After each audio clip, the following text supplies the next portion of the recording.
Hey, everybody, welcome back to the Soulful Eclectic. I am your host, Diana Collins, and I want to welcome you all back.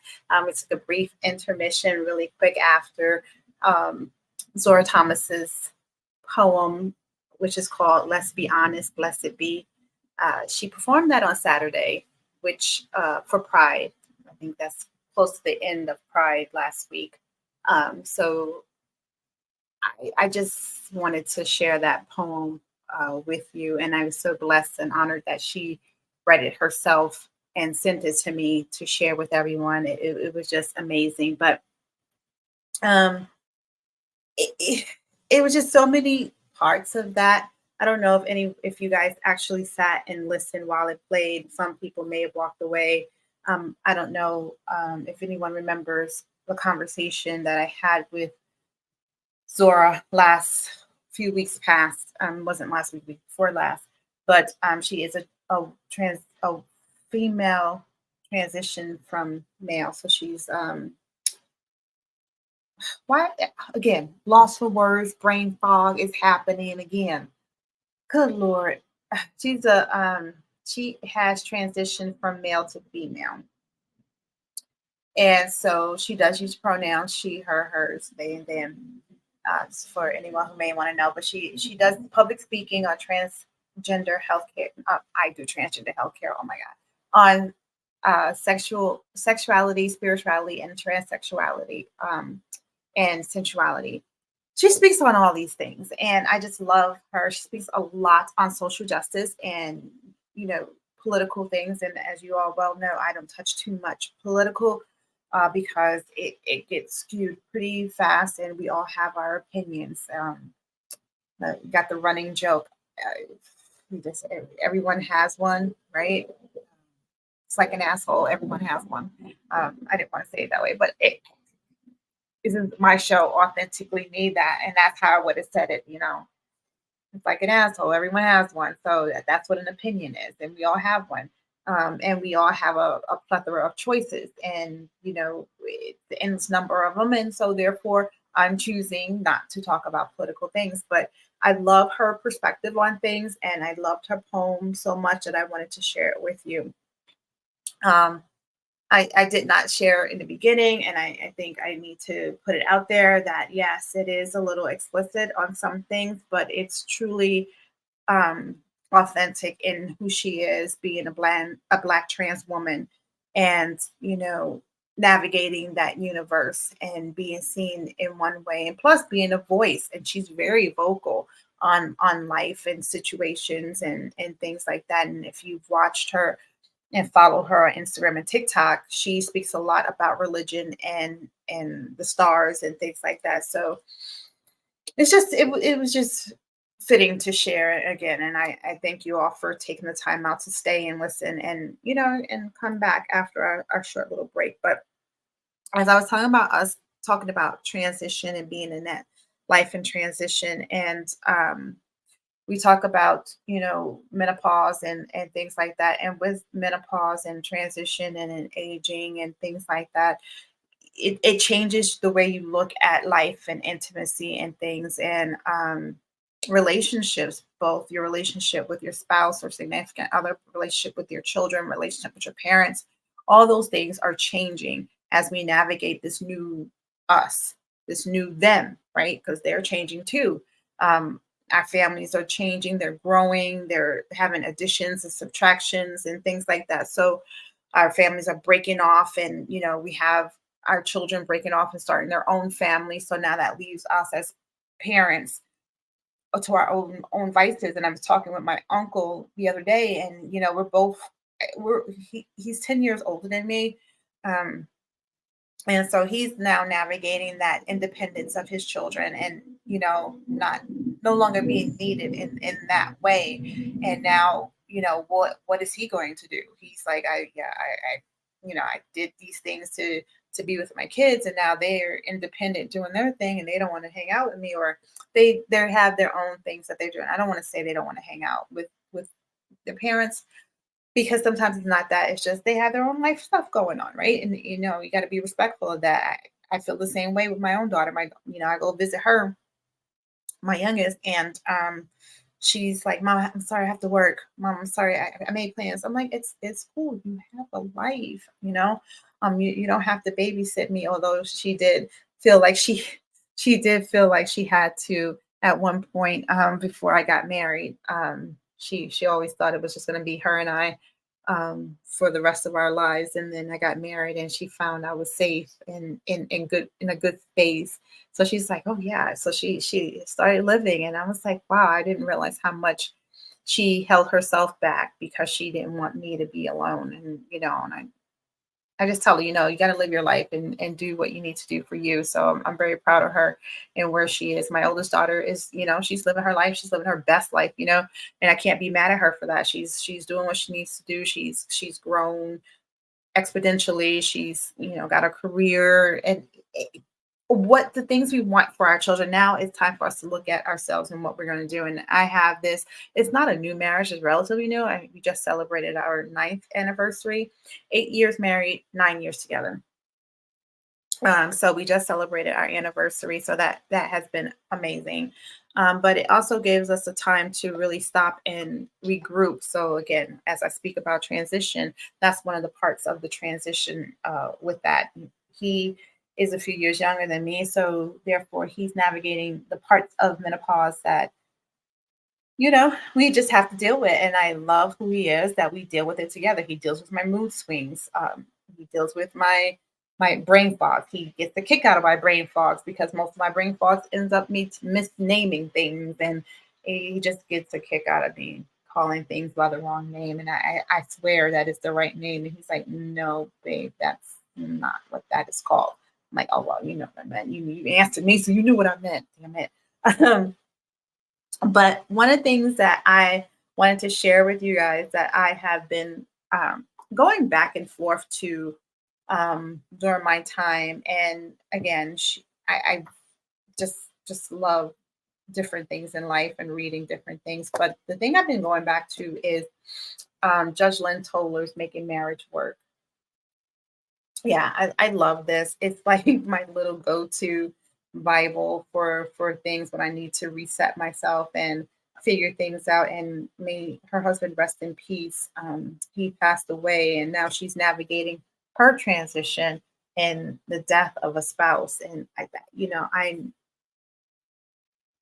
I never want to experience that. I don't know how I would navigate that. And this is, I don't know if you guys watch, what is that? Yellowstone. If you watch Yellowstone, and Beth and, Rip are together, and and she says something that is so beautiful, and it resonated with me so much, is that she said to him that, all I want, first of all she wants is him, right? But all she asks of him is that he outlives her, so she doesn't have to know what it feels like to be without him.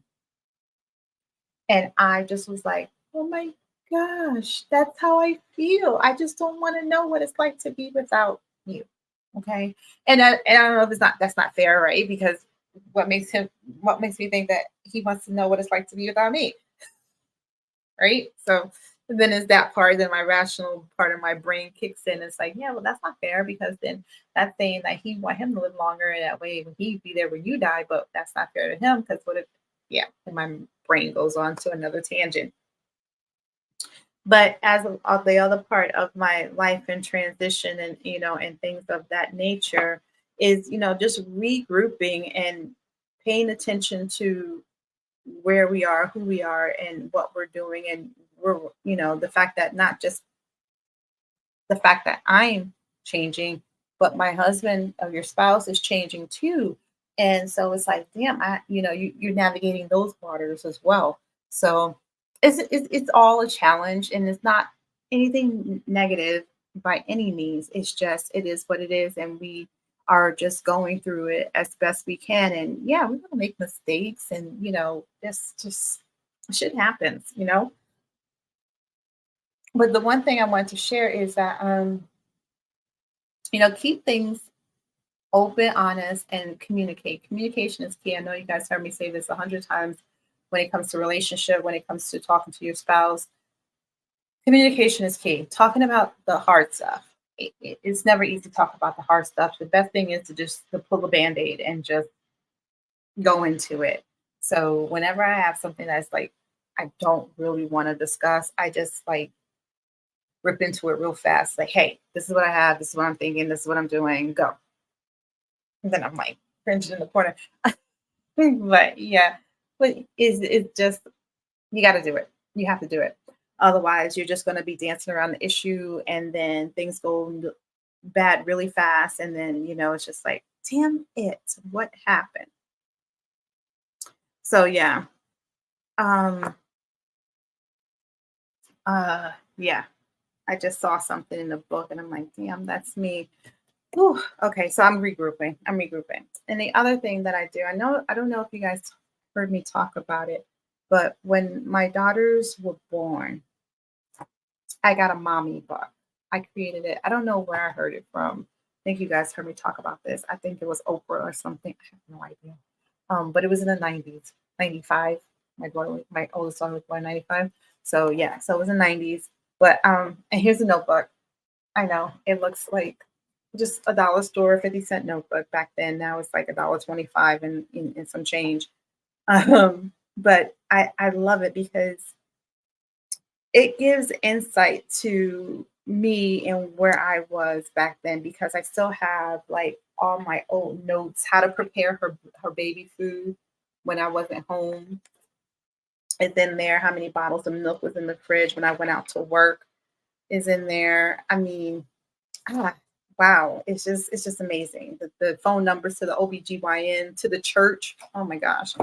Um, so it's just a book of memories, and I encourage anyone who has children, if you haven't done it if you didn't start it when they were smaller, I would suggest start it now. Start it now.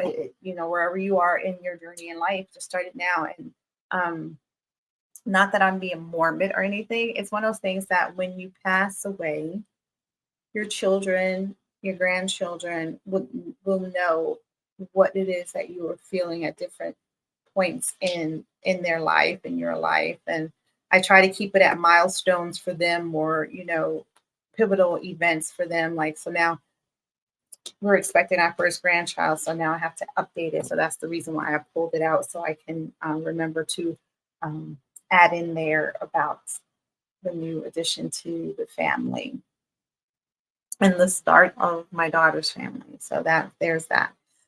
So yeah, so it's some sentimental things. And in this life right now, during this time, it's a lot of reflection. I know, we talked about reflective practices a lot, and it's important to reflect on life, what you've been through, where you're going, where you've been.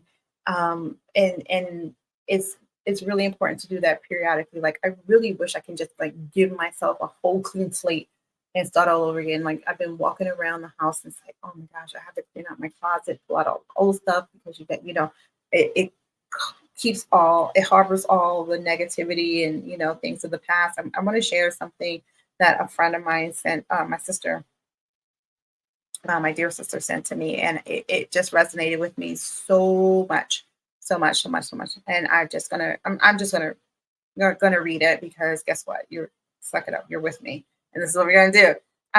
The toxins of the house are objects you no longer use, clothes you don't like or haven't used in a while, damaged underwear included. I know we all got the we used to call them the period draws, and sorry guys who are listening. But yes, so go through your underwear drawer, all the underwear that has no elastic men. Those are the ones you get rid of. Okay.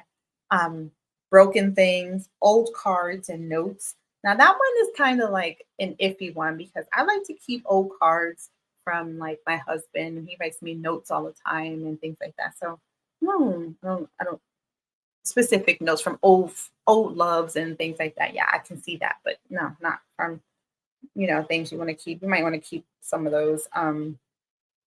Yeah, especially my husband used to write notes and put them in when he folded the laundry. I would find notes like in my socks. He still folds the socks up military style, so it's a little ball, little donut I call them. And when I unfold them in the toe, there's usually a little note. So I thought that was cute. So I don't want to get rid of those. Old cards and notes, plants that are dead or sick, receipts and old magazines, shoes that are broke, right? Stuff of all kinds calling the past. If you have children, they're toys that are not being used and that do not work or are broken. And then when you cleaning them out, health will get better. And I say that because when I clean up, it just feels like I just opened up the world and it just, the feng shui of it all kind of kicks in, right? Creativity grows. Definitely can feel that whenever I'm in a good, clean home. I'm ready to create and do all these things. So definitely that relationships get better. You just clear out all that old energy, dead energy. After you do all that, I tend to sage or do a Palo Santo prayer with the sage and Palo Santo both to kind of like cleanse the energy and things like that. So it's definitely something to do. There's a greater reasoning capacity. Yeah, you get some clarity there, just a little bit. You get a little bit of clarity there. It does improve your mood, definitely. Okay. Some questions that you might want to ask that will help with cleansing. One is, why am I saving that? And I ask myself that all the time. I try to ask myself that when I buy stuff and it escapes me. Like I've bought way too much lately. And I do have to stop spending the way I have been.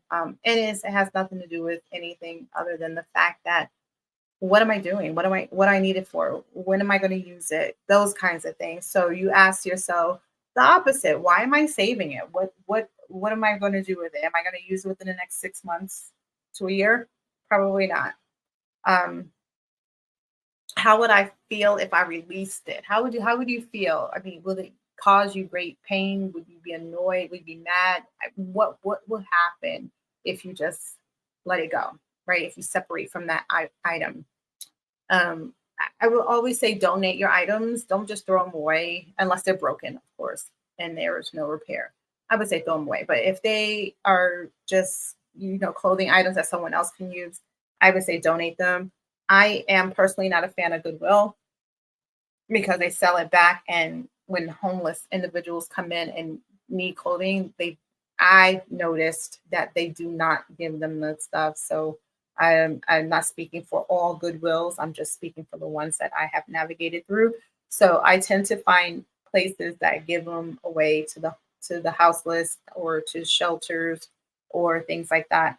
If they are suits and dresses and things like that, I find one of those places that are giving clothes to individuals who are getting their fresh start and needs interview clothes, nice clothes to go to interviews and church and things like that. Um, yeah, so you can either donate them, throw it away, or sell it. That's the other option too. If you're that savvy and you got Poshmark or something like that, you can sell them like that. When you do inside cleaning reflected outside is when you avoid extreme noises, um, less strong lights. Like right now, I have this ring light on and it's annoying the heck out of me, but I need it so I can lighten up what I'm doing. Less saturated colors, less chemicals, chemical odors, less sad memories. That's another one. You have tons of finished or unfinished projects that are just sitting around. Cultivate a place of positivity and energy in your home. That's the whole point. So you want to do a general cleaning, clean out your boxes, clean out your drawers, the cabinets, all those things. Like my husband's doing that right now. He's in the spare bedroom and he's like ripped out everything out of the closet that we've had in there since we moved into the house. And it's like, what are you doing? But I understand what he's doing. But at the same time, I'm like, what are you throwing away? So my anxiety gets up there. I'm not a hoarder, not at all, but there are just certain things that I do want to keep. And, and then he asks me those same questions. Well, why are you keeping it? What is it? Oh, what are you doing with it? Are you going to use it? I'm like, oh, the logical man you are.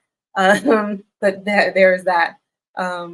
Yeah. So, yes, it's a cleanse. So it detach from things and clean out your space, open up those kinds of things. So that's pretty much what's been happening in this transition period. And I hope that um in this rhetoric of mental cloudiness and chaos that I have shared with you all, that there is something that is helpful.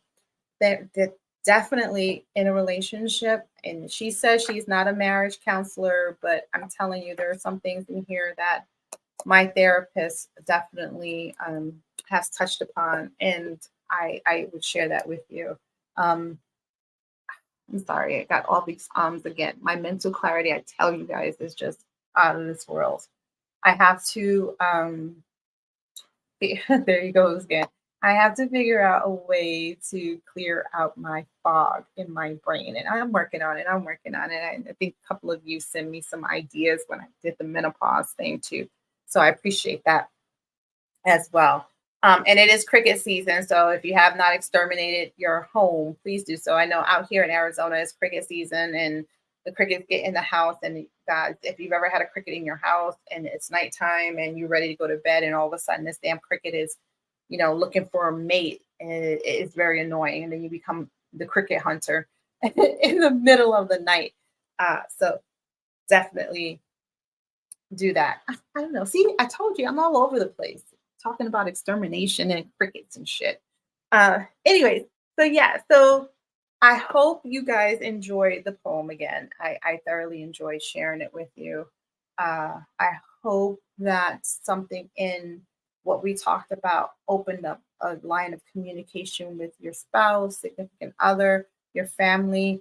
I hope you are thinking about that whole transition period, because with transition, you're thinking about how we are changing in our roles in life, how we are, our children are growing up and starting families of their own, not needing us so much anymore. And so now we're trying to figure out where our place is. And honestly, I'm enjoying this spot because I'm out here doing all these great things, living my best life, creating another facet of me. And then there's that piece also where you have that reconnection with your spouse. For those of you who've been married for several years, you know what I mean when you have children that are home and then now they're out of the home, and now it's just you and your spouse, and you're looking at each other like, what are we going to do with one another? So it's those reconnections. I definitely am a fan of date night.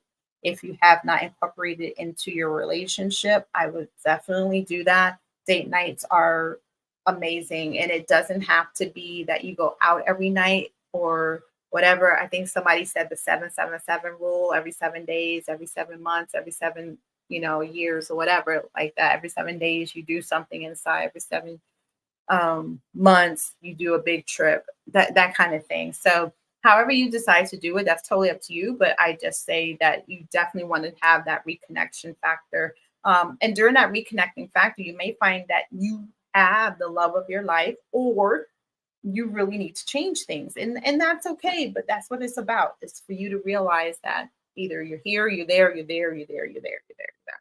That's what it's about. So that's totally however you want to see it. That's totally up to you. I'm not saying that you need to break up because now you're divorced. So no, that's not what I'm saying. Though some people have after 25 years and the kids have left the nest, and then they find out they really don't like each other. It's like, yeah, I'm gonna leave. It's whatever.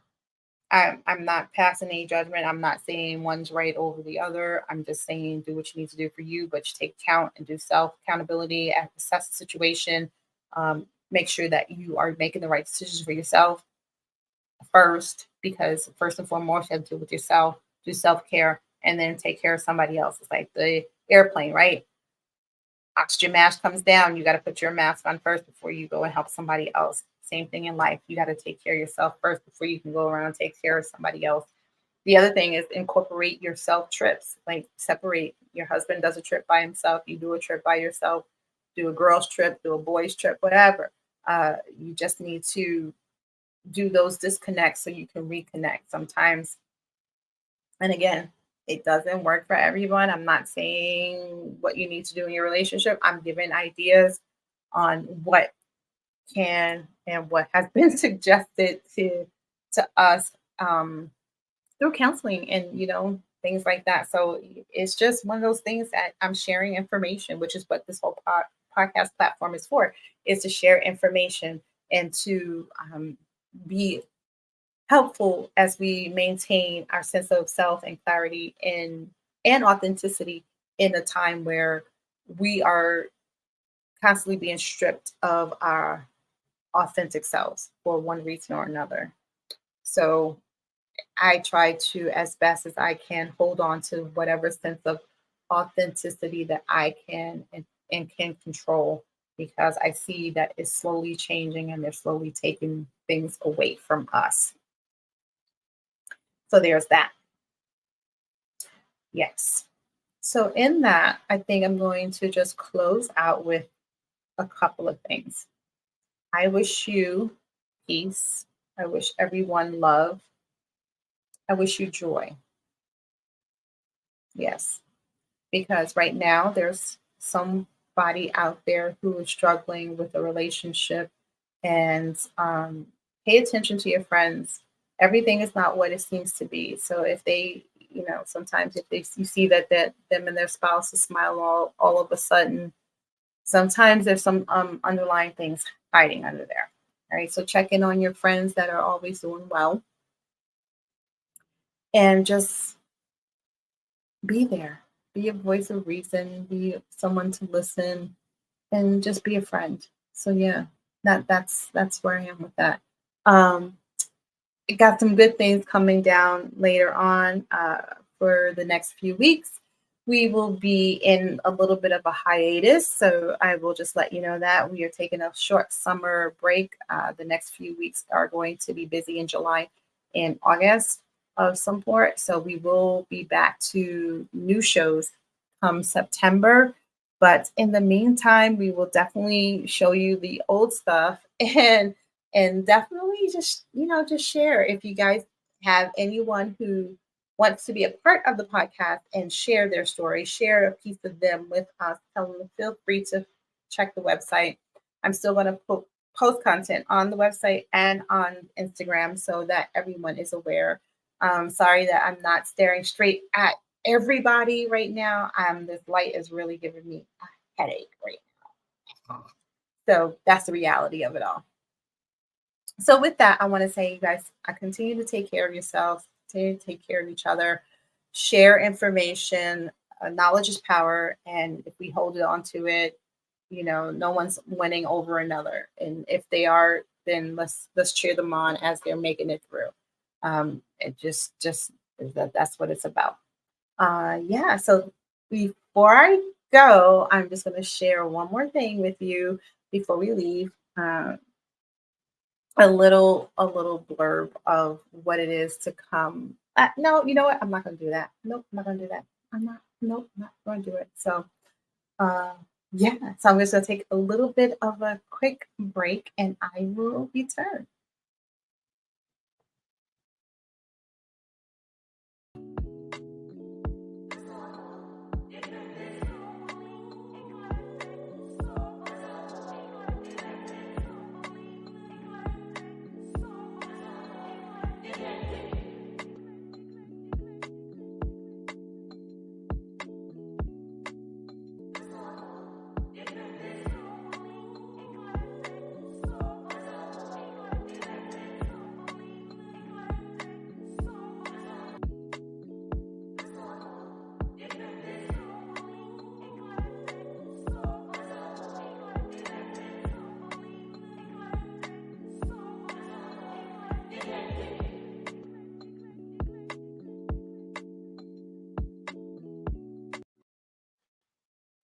Hey guys, we're back.